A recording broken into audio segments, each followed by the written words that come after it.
While you're working, how much income, how much wages do you pay Social Security tax on? Change for 2024, not gonna like it. I got that and more coming up.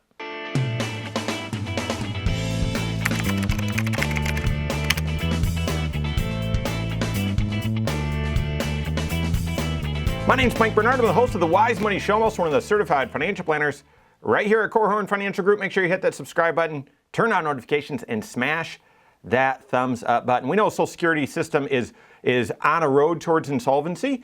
And so therefore, when you hear the news that every single year the Social Security system does a calculation of inflation, the July, August, and September of prices for the previous year compared to July, August, September of prices from the year before, that's how they calculate inflation, and that's how they apply a cost of living adjustment to Social Security. So we heard the news recently that for 2024, Social Security recipients, those that are drawing Social Security or are age eligible to draw, are going to receive a 3.2% increase in their Social Security for a cost of living adjustment.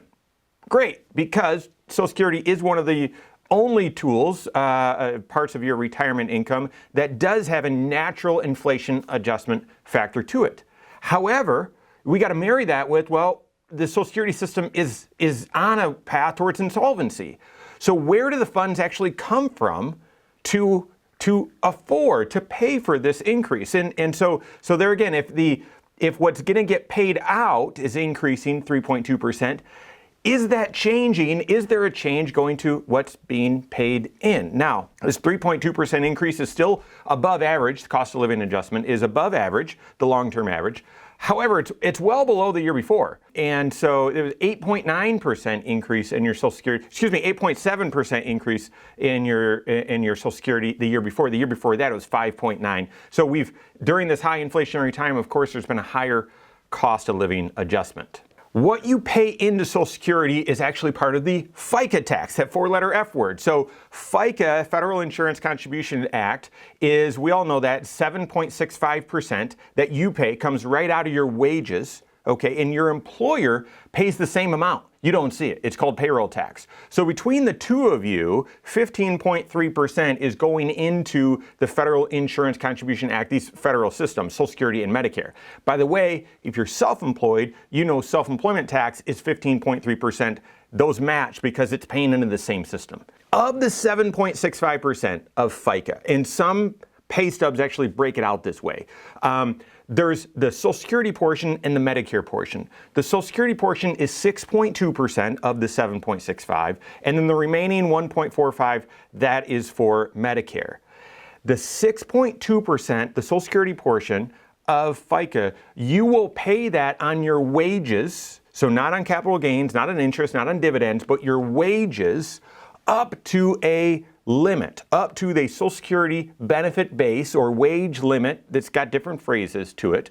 But you'll pay the Medicare portion, the 1.45, on all wages. So if you make well above or north of in wages, north of this benefit base, then you'll see that Social Security tax, the 6.2, drop off, but the 1.45 will continue. In fact, just a quick side comment, one of the proposals that's been talked about for a while, even got into sort of the mainstream media and some discussions that were had recently about how to get Social Security out of insolvency or off of the path towards insolvency, is actually to significantly increase the amount of wages that people make, either completely remove the cap to begin with or altogether, or this, create a donut hole where, there's this initial wage base and then you don't pay Social Security tax, but then if you make above $400,000, then you will pay it.